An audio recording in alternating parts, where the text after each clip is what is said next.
हम यहाँ peoples conference की टॉप लीडरशिप के बारे में बात करना चाहते हैं।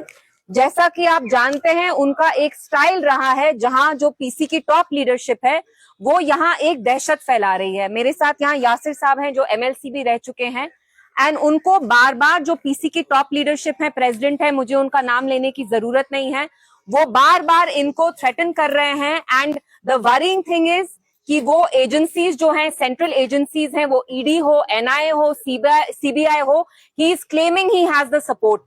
तो मैं हमारे जो ऑनरेबल होम मिनिस्टर हैं अमित शाह साहब, मैं उनसे अपील करूंगी, अमित शाह साहब क्या आप जानते हैं कि आपका नाम लेके मिनिस्ट्री ऑफ होम अफेयर्स का नाम घसीट कर करके यहाँ जो पीपल्स कॉन्फ्रेंस के टॉप लीडर हैं वो आपकी एजेंसीज का नाम अब्यूज करके, आपकी मिनिस्ट्री का नाम यूज करके जो हमारे पीडीपी के लोग हैं उनको धमका रहे हैं, थ्रेटन कर रहे हैं। और ये सिलसिला अभी ही नहीं स्टार्ट हुआ है।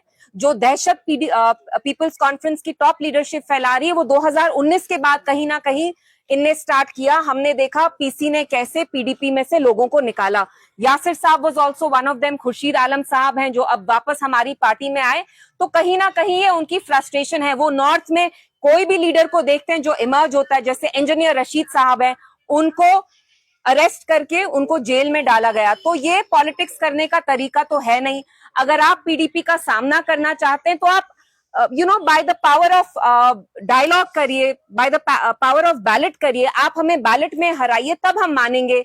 अगर आप में लीडरशिप की स्किल्स नहीं है तो आप यहाँ दहशत नहीं फैला सकते हैं। बार बार आपने भी बहुत सारी कॉल रिकॉर्डिंग सुनी होंगी जिसमें इनके जो टॉप लीडर हैं सजाद साहब, वो ये क्लेम करते हैं कि उनको दिल्ली का सपोर्ट है, उन्हें एमएचए का सपोर्ट है, ईडी वो भेजेंगे। उनने अपने किन्हीं बंदों से यासिर साहब को कॉल करा के ये भी बोला कि जो ईडी के टॉप लोग हैं, सीबीआई के लोग हैं, एनआईए के लोग हैं, वो आजकल श्रीनगर में हैं, वो मेरे घर आते हैं, मैं उनको अपने किसी और लीडर के घर पे मिलता हूं जहां हम डिस्कस कर रहे हैं कि यासिर साहब हम आपको कैसे थ्रेटन करें, कैसे इंटिमिडेट करें।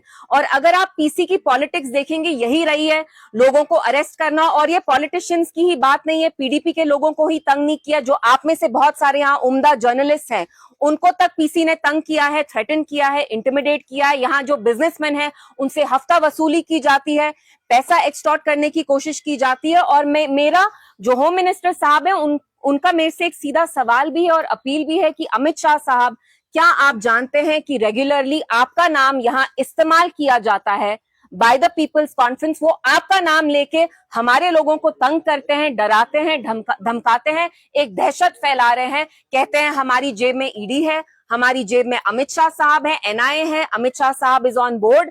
एंड वो आपका नाम इस्तेमाल कर करके बार बार, एंड ये जो गाली गलोच का जो चल रहा है, सुबह से मैं भी कुछ देख रही हूँ, वो हम सबको डिस्ट्रैक्ट करना चाहते हैं। जो बड़े बड़े मुद्दे हो, 370 हो, जम्मू कश्मीर का स्पेशल स्टेटस हो, आप खुद देखिए जम्मू कश्मीर की सियासत को, हमारी राजनीति को ये बिल्कुल गटर में ला रहे हैं। This is a gutter level of politics, which is why मैं आपके पास यहाँ आके, और मैं पीसी की जो लीडरशिप है, जो अपने आप को लीडर समझते हैं लेकिन वो जो असली में कर रहे हैं वो गुंडागर्दी ही है।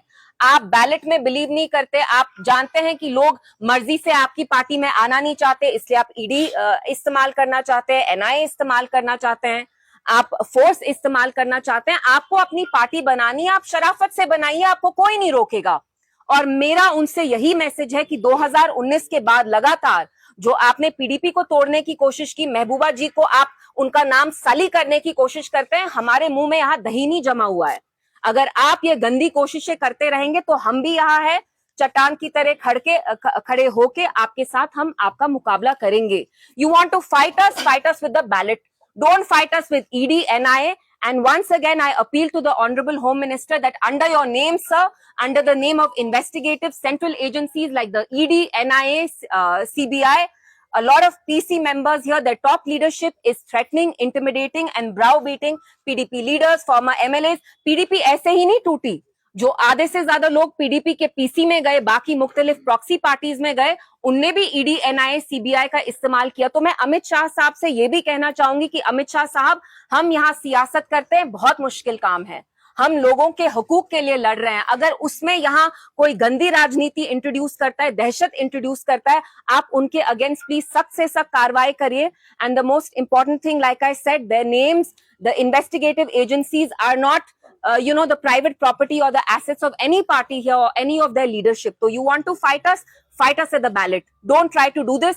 मेरे मुंह में दही नहीं जमा. If you dare try to touch any of our leaders, whether that's Yasir Saab or anyone else, you will have to face us. और जो आप यहाँ ये दहशत फैला रहे हैं, गंदी राजनीति कर रहे हैं, वो हम आपको यहाँ नहीं करने देंगे. एंड अमित शाह साहब भी आप क्लैरिफाई करिए, अगर ये आपके कहने पे नहीं हो रहा, आपके बेहस पे नहीं हो रहा, then immediately please make sure that you rein in such type of characters, क्योंकि ये यहाँ पे ये फैलाते हैं कि ईडी एनआईए के लोग जाके पीसी ऑफिस में जाके उनके घर में जाके वो प्लॉट करते हैं कि पीडीपी के लोगों को कैसे तंग करना है. तो ये साफ राजनीति नहीं है. We are fighting for people who are booked under ASPA, who are languishing in jails. They deserve dignity. They deserve clean politics. They don't deserve this murky, dirty kind of politics जो यहाँ कुछ लोग practice कर रहे हैं.